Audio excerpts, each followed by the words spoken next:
Wanna talk? So let's talk. Here. Talk. You wanna talk? You gotta talk, you need to talk. News talk. I talk, you talk to Solomon. I talk, you talk to Solomon. Yeah, let's talk to Solomon. Talk to Solomon. You gotta talk. Welcome back, my friends. Talk to Solomon time. That's me, Stan Solomon. I'm the host. I'm Chief Steve Davis, the in-studio co-host. And our guest of honor, Major General Jerry Curry, U.S. Army retired. General, we have some breaking news. Gosnell, I would say doctor, but I can't bring myself to call him a doctor. But Gosnell has made a deal with the prosecutors to give up any appeal rights and taken life imprisonment without the possibility of parole. So this 72-year-old man will live another year or 10 or 20 on our dime, being treated probably super cautiously so that some other prisoner doesn't kill him. So the chances are they'll have him in his own little suite. He'll have visitors, his family, his children, his grandchildren, and he'll be there until he passes peaceably on to hell. Your thoughts? Well, we would hope that he doesn't pass on peaceably, but that may in fact be the case. I did not know that he had pleaded his case out, but I'm sure he is very pleased and very happy that he was able to do that. I'm not very pleased, and I'm not very happy about it, and I can't imagine that that many of the parents of those dead children are very happy about it. Well, the reality is that's the power of the prosecutor. Many people in this country do not understand.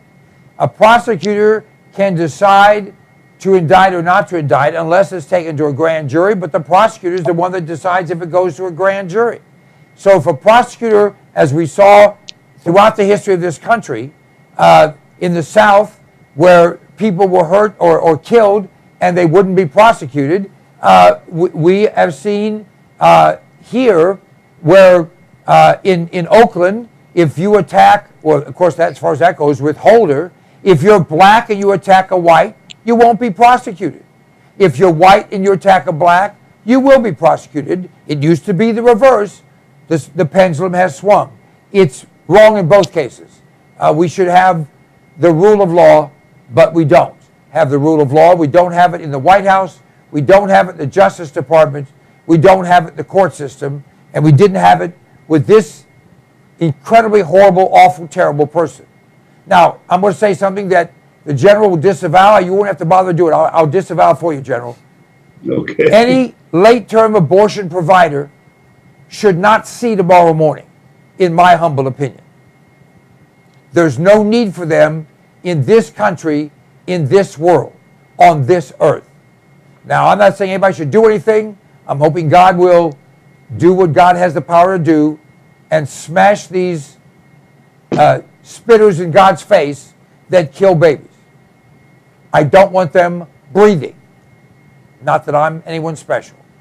Chief? Well, once a murderer like Gosnell, if he would be executed, it's proof that he will never do it again. So as long as he's alive, there's a possibility he can still injure someone else, including a young baby. So I hope to God, I pray to God that he gets put into a solitary confinement cell to the end of his days and not allowed to work in the infirmary or anywhere else in that institution. Yeah, no one's talking about the fact that he hired kids, a 16-year-old kid, ready to apply anesthesia, to do procedures, no medical training. By the way, he was not the only one convicted. Many people don't know this. His assistant was convicted of operating without license, some other minor stuff. But this assistant of his, a woman, was a participant in the mass serial murder of babies and is going to basically get away with very little in the way of punishment. Yeah, and I'm sure that this is going on all over the country. The doctors and his assistants are getting rich. They're making a lot of money on it. As you point out, the psychological damage to the mother is unbelievable. The amount that they have, they never will straighten themselves out. They may be okay for a year or so, but somewhere down the road, it will play back to them, and they'll be played back in color. They will see in their mind's eye their little child with being snipped across the back of the head, and all the other things that are done. It's unfortunate, but that's where we are with this. But I think that the whole nation needs to repent of its sins. Yeah, you talked about the Old Testament. My goodness, we need to go back there to the Ten Commandments and understand that one of them was, thou shalt not commit abortion. I know that's not exactly right, but that's what it meant. It said thou shalt not murder, and abortion is murder, so it is exactly there. Exactly right. But this case, too, also shows that this needs more conversation. When these cases are talked about openly about how these are brutal murders of little human beings, that people don't like it, and they realize, oh my God, it's not a procedure, it's an actual brutal murder. And so for Mr. Gosnell to take this plea so quickly, it's obvious to me that he knew he was going to get the death penalty if he went any further. Well, he may still get the death penalty. There is a God in heaven, and God's in charge. All right, let me segue here, if we can, back to our pretender-in-chief. Some people say this expose by the IRS, that they were purposefully pointing the finger of whatever you want to call it, discrimination, at conservative patriotic groups. Many people say, why did that come out? And the answer is obvious. One, Obama believed that the media wouldn't dig and get all the facts, which is not true. All the facts are coming out. They said some low-level people in Ohio. Well, Cincinnati, Ohio is the center for all 501c3 applications. That's the only place in the country. So that's where all that stuff goes. That's where they did that. They held these people back, but they made them answer all kinds of questions, give up their donor list, all kinds of things that are wrong and illegal and immoral. But the idea was, and then the AP story, they wanted people to stop talking about Benghazi. Right or wrong, General? I think that is right. This IRS business is a mess. It's been going on a long time. In fact, much longer, I think, than anybody really has any knowledge of. But it's right. It's a sideshow when you compare that to Benghazi.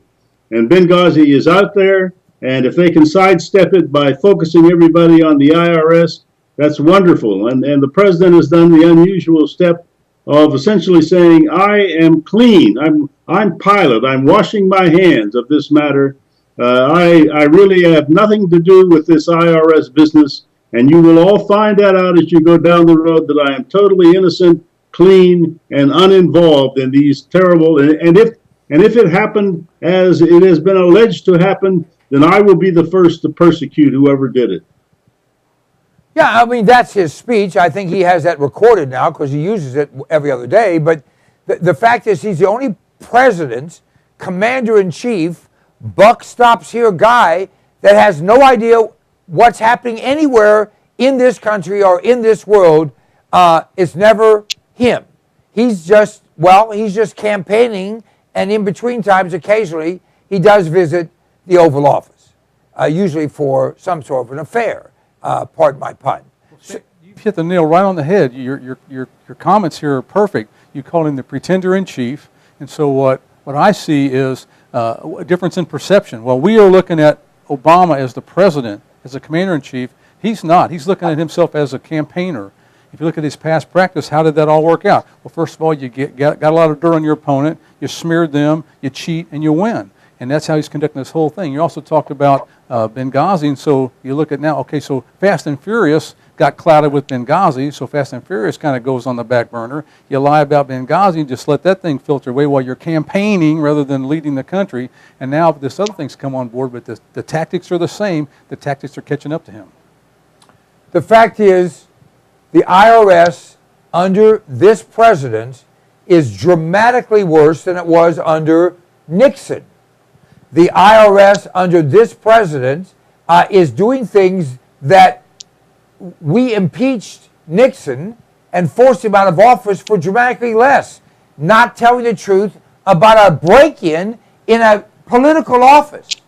This guy allowed an ambassador to be not only killed, but publicly humiliated and killed, and embarrassed our military and took us down in the eyes of the entire world to protect him. Him. It's all about him. I think Barack Obama believes that the planets go around him, not the sun. That the reason the world exists is for him, not for humanity or for God. I believe Barack Obama is ready, certifiably insane. Not to say he's innocent by reason of insanity. He is insane in that he doesn't believe anything he does can be, or should be allowed to be impugned. Maybe that's the word you were looking for there, General. But you've met people like this in the military, have you not?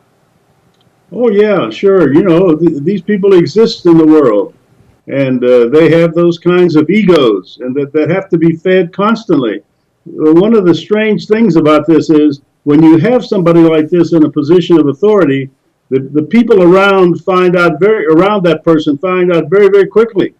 And they will feed that person whatever they want to feed, whatever that person thinks they need. They'll give them more, just so they can control them. And they will control that person without the person knowing they're being controlled. It is alleged, and I think it's been somewhat proven, that first FBI director, Herbert, what was his name? Herbert Hoover, kept files on every politician, so that if any politician was going to not do what he needed to have done, he would threaten to expose those files. Now, Bill and Hillary raided the FBI files so they could use them against their opponents while they were in office. I think Barack Obama, possibly under the advice of Bill, with his zipper up and everything, said, hey, that's one thing I haven't done in the past. I'll have to do that now. Learn how to blackmail. And I believe that they had Romney's tax return. The IRS gave it to him. They gave it to their people so they could demand things be exposed that they knew were there.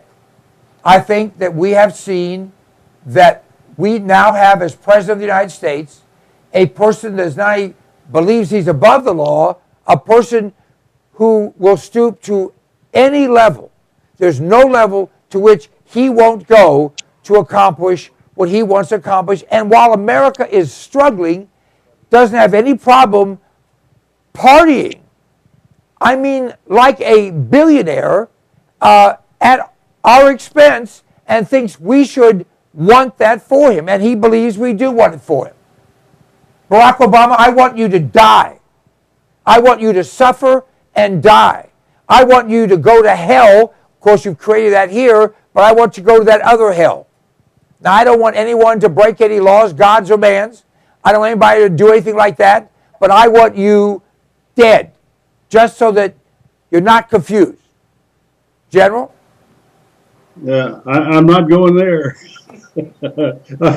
I got your message, but I'm sorry. I'm not asking you to go there. I'm asking you, do you believe there's any level to which this man and this administration will not stoop because of morals, because of virtue, because of values? Is there anything that they rule out?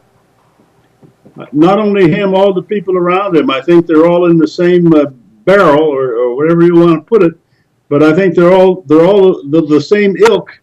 And I agree completely. I don't think there is any level they won't stoop to have their own way to get done the things they want, and the things they want will destroy the United States of America as we know it. Chief? Well, let's just take some recent examples we all know about. Barack Obama, as a senator, voted to let born babies die laying on a table. mercilessly. Barack Obama sent guns to criminals in Mexico that allowed Americans to be killed in Fast and Furious. Barack Obama has refused to allow Americans the aid that they need in Benghazi to get their lives saved. No attempt was made to ever do that. And then on the note on this story, let's talk about General Petraeus for a second, who they had the information on him for a year, and he had to keep his mouth shut about the information that they had on him until after the Benghazi notes came out, so he wouldn't dispute what was said. And then they exposed the information anyway, so that if he came back and said, I was forced to lie, that no one would believe it. And on and on and on. Yep. And he used the IRS to punish his opponents. And on and on and on. He had an enemies list. The IRS, he's going to use the FBI. He will. He's certainly using the Justice Department. He will use anything in government. Because it's his. It's his, General. It's his. It's there for him. In his opinion, the entire government of the United States of America is there to serve him. It exists just for him. One more story here, and that is about Senator Jim DeMint, who has said this story about this immigration bill will cost us $6.3 trillion in additional new costs to the taxpayers of this country. And the media say, oh, that's not true. It is true. Now, we should put up an electric fence between our country and Canada, our country and Mexico, our country and the Atlantic Ocean, our country and the Pacific Ocean, and electric is a kind of a term we should use, as you suggested, our military to seal our borders and then be in control of who is and who is not in this country, and everyone here illegally should be returned to their country of origin. Agreed. I think that's right. I think they should be. And I understand, that you don't want to be cruel and mean and vicious and all that sort of stuff. But the law is the law. And what should be done in this country is we should enforce the laws that we currently have in our books. And we can certainly, without any problem at all, control the border immediately. That is, we can do that in record time. And I don't understand why it is that we're talking about it when we ought to quit talking about it and just do it. General, if you were given the command to secure the southern border, to secure the southern border of the United States of America, how would you carry out, and no restrictions, whatever you think was necessary, do it? What would you do? Well, you just simply look at it as a battlefield and say, okay, how many soldiers do we need to control this and this and this and this, while we build up the fence, whatever kind of fences we want to put in there. So we use the troops just like we're patrolling the border with Russia or patrolling the border with East Germany, for example. We use our troops, we deploy them along the border, nobody comes in, nobody gets out. And while the troops are out there on maneuvers, and that's a maneuver. While they're out there on maneuvers, we get the engineers and we get in there and we build the fence. And when the fence is built, in place, operating properly, checked out, works, then you withdraw some of the soldiers, and you'll probably always keep some others stationed somewhere near the border. Now, logically to me, if you're going to defend a border where there's some land, some water, and some what I call deep water going around the corners, I would go beyond just posting a person on the physical border on land. You have to make sure you cover the circuitous routes, if you will, to make sure that you are in fact secure, right? Well, that's a given. Yeah, I accepted that when I said, put up the fence. That includes the water. That includes deep and shallow water. That includes rivers. And the air. And the air. And that's not a big deal for the military to do. We know how to do that. The United States Army could put that thing together and make it work in about a week. Amazing. Now, The reality is we have, at this moment, I'll say millions, I won't say tens of millions, but we have millions of people who physically live in Mexico and cross the border every day to come to school in America, or every month to come to a post office box in America to get a check we gave them, and then they go back to Mexico.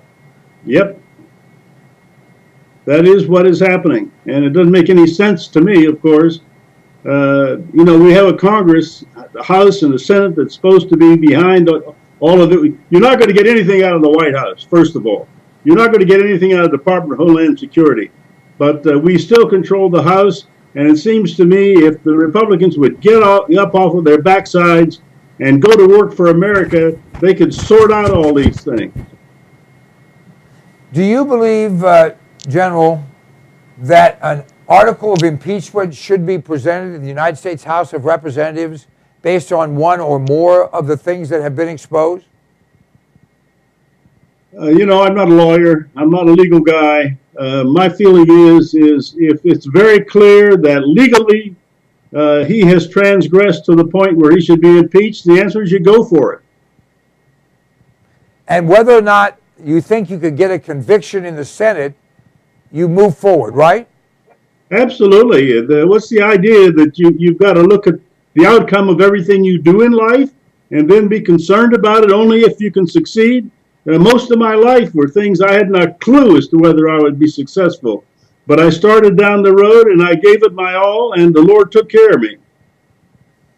Well, thank God that God, you know, looked over your shoulder there. Chief? Well, two things. First of all, Obama has done much, much more to be impeached than other presidents that have been impeached. So the proceedings are in order. But also this Senator DeMint's review of this immigration bill, I don't know about the rest of the country. Here in Indiana, we're bombarded on radio and television with these commercials from Marco Rubio and Paul Ryan about passing this immigration bill. And two things that just really, really make me mad. Number one is it said they're going to bring them out of the shadows. Well, they obviously haven't been to a Quickie Mart or a Village Pantry or a Shell station recently because they're out of the shadows. They're bragging about being here and flaunting it in our faces. And the second thing is they say that they're not going to be eligible. The illegal aliens are not going to be eligible for any federal. Yeah, but those kids are. Well, but we'll go farther there. But also, they're going to be eligible for state benefits. They're going to wipe the states out. They're going to bankrupt the states with the funds that they get. Something else about these kids. People say, oh, you know, with the kids are Americans, blah, blah, blah, blah, blah. They're going to separate the families. Well, you know what? When people break the law in this country, go to prison, they get separated from their families. That's just how it works. So if we send the illegal aliens back to where they came from, they can take their children with them. There's nobody saying that they can't. But if their children stay here and they're American citizens, we'll take care of them. When you break the law and go to prison, you get separated from your family. That's just what happens. Yep. General, we have just a minute left. I'm going to hand it to you, and with a salute and a thank you for your service, but your thoughts for the people watching this presentation. Don't be confused about this Benghazi business. It is not complicated. There were some very basic things that were supposed to happen. The president should have personally have been in the war room, and he should have been there all night long. He should not have gone to bed or wherever he went, and we don't know yet where he went. But it is not. This is not as complicated as everybody makes it, as though this is some very, very difficult thing. The answer is there were some very few things that needed to be done, and among those was we needed to have military forces or special forces or some kind of CIA forces or whatever they may be, diplomatic forces, to go in and bail the ambassador and those people out. We could have done that. We should have done that. It was just that simple to be done. And this idea, well, we couldn't get them there, garbage. Don't give me that. I've been in too many places under too much enemy fire to know that if you've got to move, you can move and you can do whatever has to be done, and we should have done that. The IRS business, I'm not sure where it's going to go, but it appears to me it's something very, very similar. It is not complicated. It's rather straightforward, and a crime has been committed, and if it has, we ought to do what you do to criminals. General, one quick comment. Former Defense Secretary Panetta said, we don't send our military in when we don't know what the outcome will be. How did you respond to that? What a joke. My God! Look at anywhere. Look at World War II, for example. Eisenhower didn't have a clue as to whether or not we would be able to take those beaches in Normandy when they invaded. And remember, a storm came up, and everything went wrong. And he was told that weather-wise, you can't do it. And if you pull them back, we're going to have to take them back and unboat them, feed them, play with them, get them back up, get them. It'll take weeks and months to get them back. And the answer was, you go. He said Eisenhower did it. MacArthur did it. Custer tried it, by the way. He didn't do very well. Well, Custer had long blonde hair, and he got the point. Obama should follow in his lead. Thank you, General. Appreciate you being with us, my friend. Thank you, Steve. No, thank you for your service, General. Stay tuned, folks. We'll be back.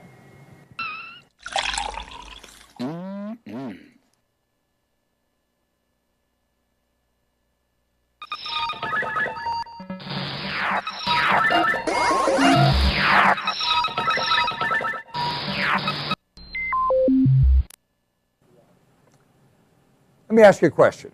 Do you like being sick? I have in my hand an incredible product. It's called TR10 supercolloidal silver.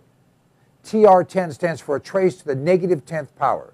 The particles in this silver product are 6 to 8 angstroms, 6 to 8 10 billionths of a meter. Now listen to me. Silver has been the magic bullet for all of human existence.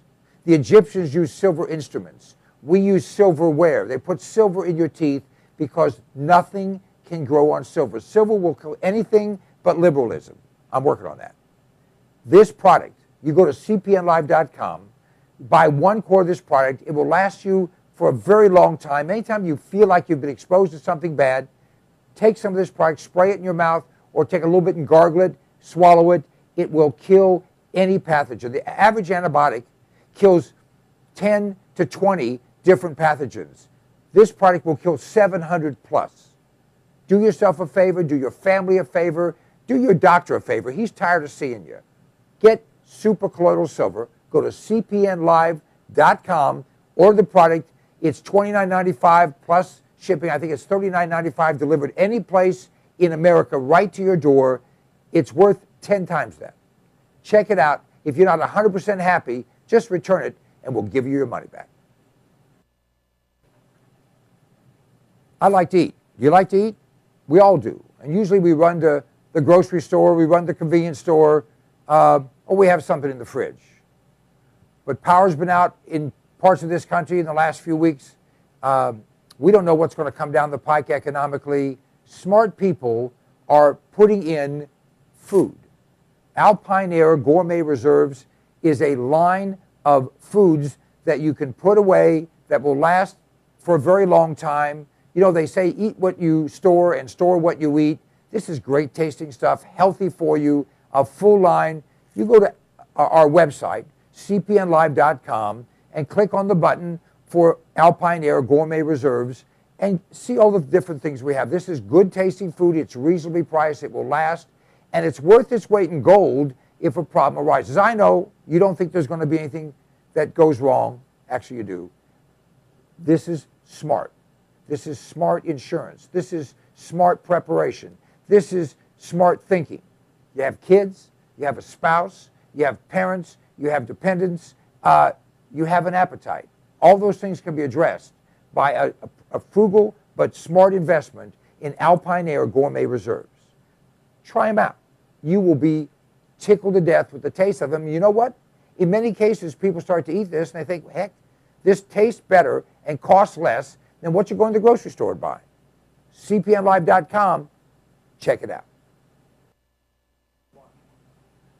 Hey, my name is Stan Solomon, and if I have something to say, I'll say it. And I'll only tell you the truth because I'm a Republican, not a Democrat. Democrats always lie. Republicans only lie half the time.